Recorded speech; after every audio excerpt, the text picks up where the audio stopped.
যার নির্দেশ ছাড়া ইরানে পাতাও নড়ে না, সেই আয়াতুল্লাহ আলী খামেনেই আজ বিশ্বের সবচেয়ে আলোচিত নেতাদের একজন।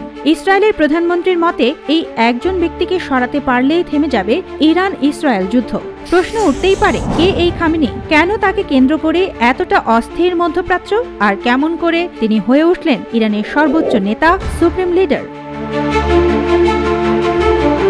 খামেনির জন্ম 1939 সালে ইরানের পবিত্র শহর মাশহাদে। পরিবার ছিল ধর্মপ্রাণ। বাবা জাভাদ ছিলেন ফকি এবং মাদ্রাসার শিক্ষক, মা ছিলেন ঐতিহাসিক ও সাহিত্যপ্রেমিক। তাদের প্রভাবেই তিনি কোরআন স্মৃতি ও ইসলামিক জ্ঞান অর্জন করেন। কুম ও নাজাফে ধর্মতত্ত্ব শিখেছেন, শিয়া মতবাদের গভীরে প্রবেশ করেছেন। কিন্তু তার পথচলা শুধু মিম্বর আর মাদ্রাসায় থেমে থাকেনি, সরাসরি জড়িয়ে যান রাজনীতিতে।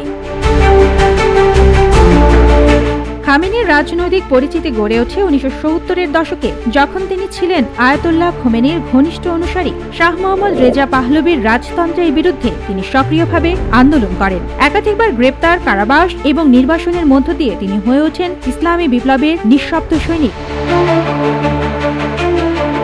1979 সালের বিপ্লব সফল হলে ইরানে প্রতিষ্ঠিত হয় ইসলামিক প্রজাতন্ত্র।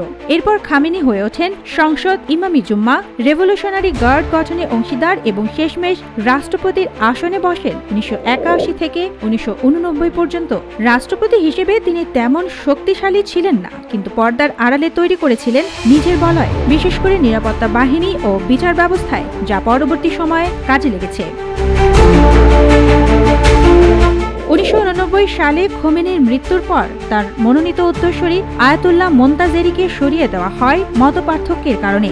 নতুন সুপ্রিম লিডার বেছে নিতে গিয়ে বিতর্ক উঠেছিল, কারণ খামেনি তখনও মারজায়ে তাকলিদ ছিলেন না, মানে ধর্মীয়ভাবে সর্বোচ্চ পদে থাকার যোগ্যতা তার ছিল না। কিন্তু রাজনৈতিক ভারসাম্য, প্রভাবশালী মহলের চাপ এবং খোমেনির আংশিক ইঙ্গিতের উপর ভিত্তি করে ইরানের অ্যাসেম্বলি অব এক্সপার্টস খামেনিকে সাময়িকভাবে সুপ্রিম লিডার ঘোষণা করে। কিন্তু ধর্মীয় যোগ্যতার দিকে যেহেতু সমস্যা ছিল, তাই সংকট কাটাতে বদলে ফেলা হয় সংবিধান। সর্বোচ্চ নেতার জন্য যে ধর্মীয় শর্ত ছিল তা তুলে দেওয়া হয় খামেনির জন্যই।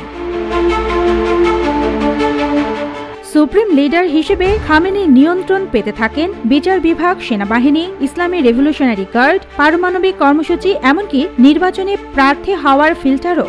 মিডিয়া, বিচার বিভাগ, ধর্মীয় নেতা, এমনকি রাষ্ট্রপতিও তার অনুমতির বাইরে যেতে পারেন না। তিনি গড়েন এক পর্দার পেছনের ক্ষমতা কাঠামো, যেখানে সিদ্ধান্ত হয় আলোচনা নয়, নির্দেশনার মাধ্যমে। খামেনির শাসনকালে বহুবার উঠেছে মানবাধিকার লঙ্ঘনের অভিযোগ। 2009 সালের গ্রিন মুভমেন্ট, 2022 সালের মাহসা আমিনি বিক্ষোভ, সবগুলোতেই সরকারের দমননীতি এসেছে সামনে। সংস্কারপন্থীদের নির্বাচন থেকে বাদ দেওয়ার সিদ্ধান্ত তার ভূমিকা প্রশ্নবিদ্ধ হয়েছে, কিন্তু এখনও তিনি দেশটির সর্বোচ্চ এবং একচ্ছত্র নীতি নির্ধারক। আয়াতুল্লাহ খামেনি শুধুই একজন ধর্মীয় নেতা নন, তিনি কৌশলী, রাজনৈতিকভাবে দূরদর্শী এবং ক্ষমতা ধরে রাখার ক্ষেত্রে চরম সফল। বিপ্লবের বিশ্বস্ত কর্মী থেকে তিনি হয়ে উঠেছেন ইরানের সবচেয়ে দীর্ঘমেয়াদী, সবচেয়ে শক্তিশালী শাসক। তার উত্থান প্রমাণ করে কেবল ধর্মীয় যোগ্যতা নয়, সময়, সিদ্ধান্ত আর স্ট্র্যাটেজি ক্ষমতার আসল চাবিকাঠি। সুবর্ণা মেহজাবিন, দেশকাল নিউজ।